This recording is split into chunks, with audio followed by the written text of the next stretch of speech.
In this video, I'm going to talk about the elements of a book marketing plan and some new ways to think about your marketing.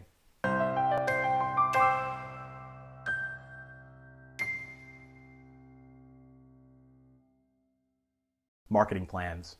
Just what are they and how do you create one? Successful authors have marketing plans, plain and simple. But marketing plans don't have to be long, detailed documents, but you do have to think about them. So here are the major elements to consider to guarantee that you'll launch your book on the right foot. If you've watched my previous videos on marketing versus promotion, then some of this stuff will sound familiar. The first part of your marketing plan should always be your product. If it's fiction, you want to be marketing your character. If it's nonfiction, you want to market a problem. Once you've created your best work, and only after, you want to think about your packaging. The packaging of any book has the following four components: the cover, the book description, the interior, and the metadata. Each of those could have its own video, to be honest with you, but suffice to say that you want to spend a lot of time on them. When you make an effort to create a stellar product, it's easier to market and easier to promote. The next section of your marketing plan is people. Who are your target readers and how will your packaging speak to them? That simple question stumps legions of authors, but the truth is that if you have a good character and understand the genre that your product fits in, you've done most of the work. You just need to spend time thinking about how to pitch a prospective reader. You want to think about what kinds of elements on your book cover will signal to them that yours is the next book that they need to buy. You need to fine-tune your sales copy and draw comparisons and signposts that will reinforce the impulse buy. That might sound simple, but don't confuse simple with easy. Learning about your readers and how to tailor packaging to them is a nuanced process that takes time. Next part of your marketing plan is your place. The wider, the better.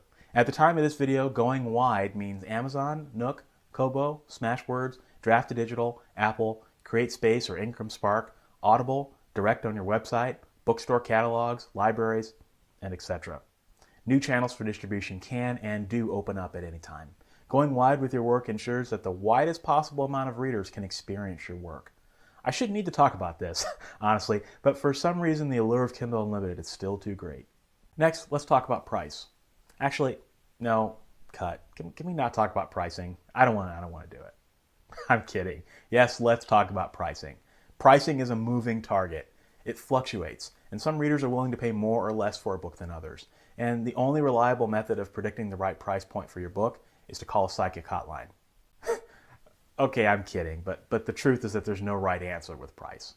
My recommendation is to study what other books in your genre are doing and model off that. Give yourself $1 leeway. Take your chosen price point and try experimenting with $1 more and $1 less. Find that sweet spot. We wrap up our book marketing plan with promotion, which is where most authors spend their time and energy. But as I've mentioned in previous videos, if you don't take the steps to make sure that the other elements of your marketing plan are sound, then all your promotion might be for naught. In your promotion plan, make a list of every conceivable thing you can do to promote your book. Then weed out anything that's unethical, illegal, ineffective, and tiresome. You should feel good about promoting your work. If you don't, then you're probably doing something icky. But make that list, whittle it down, and then do it.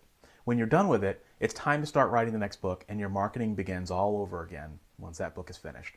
The brightest horizons are always in the land of the next book, so getting there should always be your goal. So those are the elements of a marketing plan. Most of that probably fits on one page. When it's time for you to market your next book, sit down and make your plan. But remember that your number one goal should always be to produce more work. Otherwise, you won't have anything to market. That's it for this video. If this is your first time watching, I'd love to have you subscribe. And if this video helped you in some way, do me a favor and click the like button. Thanks for watching.